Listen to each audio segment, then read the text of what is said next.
We provide you the platform to turn your dreams into reality. Give wings to your aspirations with KR Mangalam University. सबसे पहले बात आतंक के खिलाफ बड़े एक्शन की, जिसकी तैयारी में है देश। देश का नेतृत्व महामंथन में लगातार जुटा हुआ है।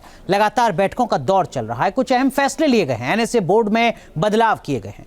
आखिर इन बैठकों और एनएसए बोर्ड में हुए बदलाव के मायने क्या हैं? क्या पाकिस्तान के खिलाफ जल्द एक्शन शुरू हो सकता है? देखिए रिपोर्ट।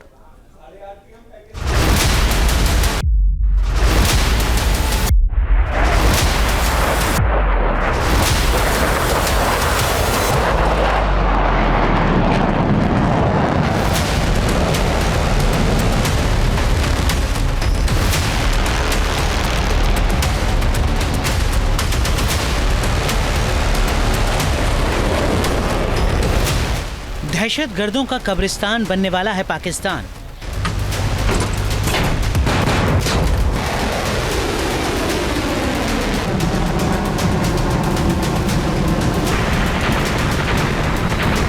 ऐसा हमला होगा कि आतंकी फौज और सफेद पोश दहशतगर्द कभी नहीं संभल पाएंगे।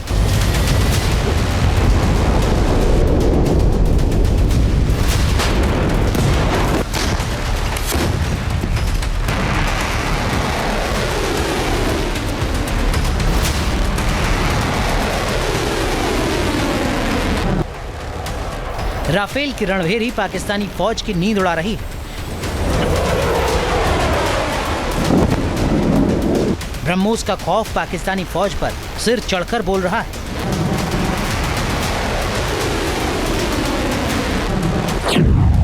आतंक के खिलाफ सबसे बड़े एक्शन का ब्लूप्रिंट तैयार है।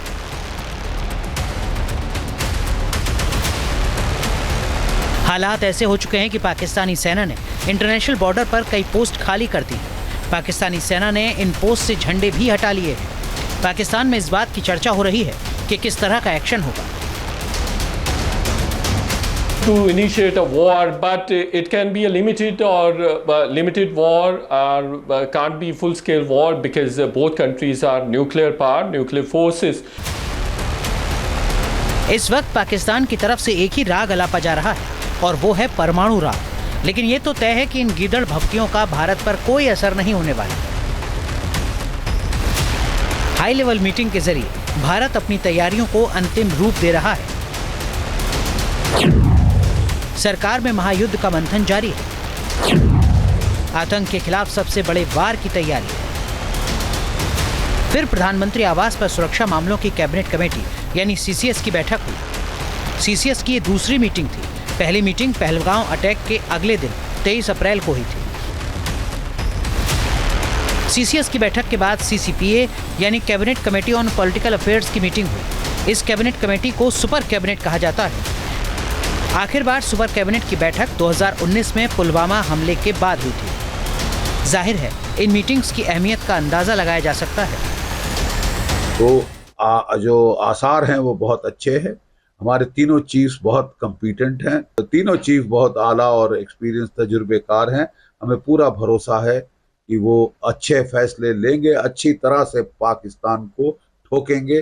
पाकिस्तान पे बिजली कड़कने वाली है। मैं आपको बता दूं, पाकिस्तान में पैनिक है।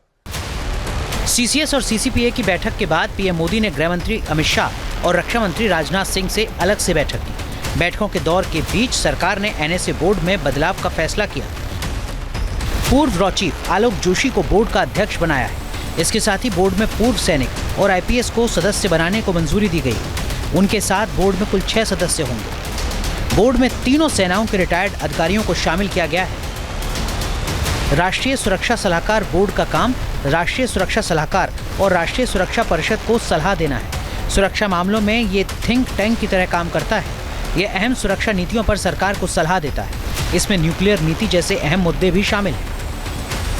पहली बात, अगर उस बोर्ड में कोई चेंजेस आप ला रहे हैं तो बहुत ज़रूरी है कि सरकार इस बात को मानती है कि इस बोर्ड की इस पर्टिकुलर सिचुएशन में एक बहुत बड़ी रोल अदा होने वाली है। दूसरी बात, इस मुद्दे पर अपने आप सरकार काफ़ी गंभीर है। तीसरा, उससे भी बड़ी बात कि जब आप स्पेशलिस्ट इस बोर्ड में लेते हैं आर्मी के, तो वो भी अपने आप में दिखाता है कि सरकार एक मिलिट्री ऑप्शन के तौर पर, हालांकि वो राष्ट्रीय सुरक्षा का मामला है, लेकिन मिलिट्री पॉइंट ऑफ व्यू से एक क्लियर कट एडवाइस लेना चाह रही है। खामोशी से सरकार और सेना तैयारियों में जुटी है। टास्क दे दिए गए हैं, अब तांडव की बारी है।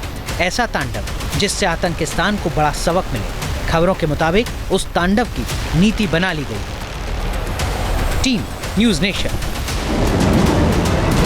न्यूज़ नेशन अब व्हाट्सएप पर। खबरों के ताजा अपडेट के लिए न्यूज़ नेशन के इस QR कोड को स्कैन करें।